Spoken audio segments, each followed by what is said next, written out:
পাকিস্তানে নিত্য প্রয়োজনীয় দ্রব্যের দাম, বিশেষ করে টমেটোর দাম আকাশ ছুঁয়েছে। আফগানিস্তানের সঙ্গে সীমান্ত বন্ধ থাকার ফলেই এই চরম মূল্য বৃদ্ধি। সীমান্ত সংঘাতের জেরে দুই দেশের মধ্যে বাণিজ্য পুরোপুরি বন্ধ হয়ে যাওয়ায় বাজারে তৈরি হয়েছে তীব্র সংকট। পাকিস্তান ও আফগানিস্তানের মধ্যে সীমান্ত বন্ধ থাকায় দুই দেশেই নিত্য প্রয়োজনীয় পণ্যের দাম অস্বাভাবিকভাবে বেড়ে গেছে। সংঘাতের কারণে এই মাসেই সীমান্ত পথ বন্ধ হয়ে যাওয়ায় পাকিস্তানের টমেটোর দাম 4 গুণেরও বেশি বেড়ে প্রতি কিলোগ্রাম 600 পাকিস্তানি রুপির কাছাকাছি পৌঁছেছে।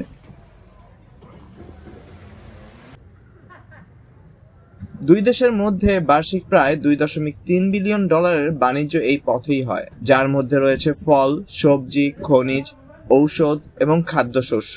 গত 11 অক্টোবর থেকে সমস্ত বাণিজ্য ও ট্রানজিট রুট বন্ধ হয়ে যাওয়ায় এই পণ্যগুলো সরবরাহ সম্পূর্ণ ব্যাহত হচ্ছে। টমেটোর দাম বৃদ্ধির প্রধান কারণগুলোর মধ্যে হচ্ছে সরবরাহ বন্ধ। পাকিস্তান এই সময়ে আফগানিস্তান থেকে প্রচুর পরিমাণে টমেটো আমদানি করে। সীমান্ত বন্ধ হয়ে যাওয়ায় এই সরবরাহ পুরোপুরি বন্ধ।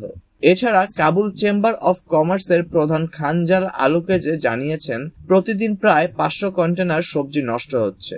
উভয় পাশে প্রায় 5000 কন্টেনার পণ্য আটকা পড়েছে। এর মধ্যে আপেল এবং আঙুরের মতো ফলও রয়েছে, যা মূলত আফগানিস্তান থেকে আসা। অর্থনৈতিক ক্ষতি।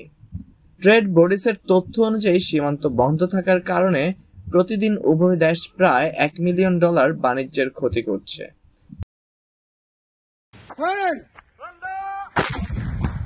সীমান্তে সংঘাতের সূত্রপাত ঘটেছিল যখন ইসলামাবাদ আফগানিস্তানের তালিবান সরকারকে তার ভূখণ্ড থেকে পাকিস্তানে হামলা চালানো জঙ্গিদের নিয়ন্ত্রণ করতে বলে। যদিও দুই পক্ষের মধ্যে যুদ্ধবিরতি হয়েছে, তবে সীমান্ত বাণিজ্য এখনো বন্ধ রয়েছে। এই অচলাবস্থা দীর্ঘায়িত হলে পাকিস্তানের মূল্যস্ফীতি আরো বাড়বে বলে আশঙ্কা করা হচ্ছে।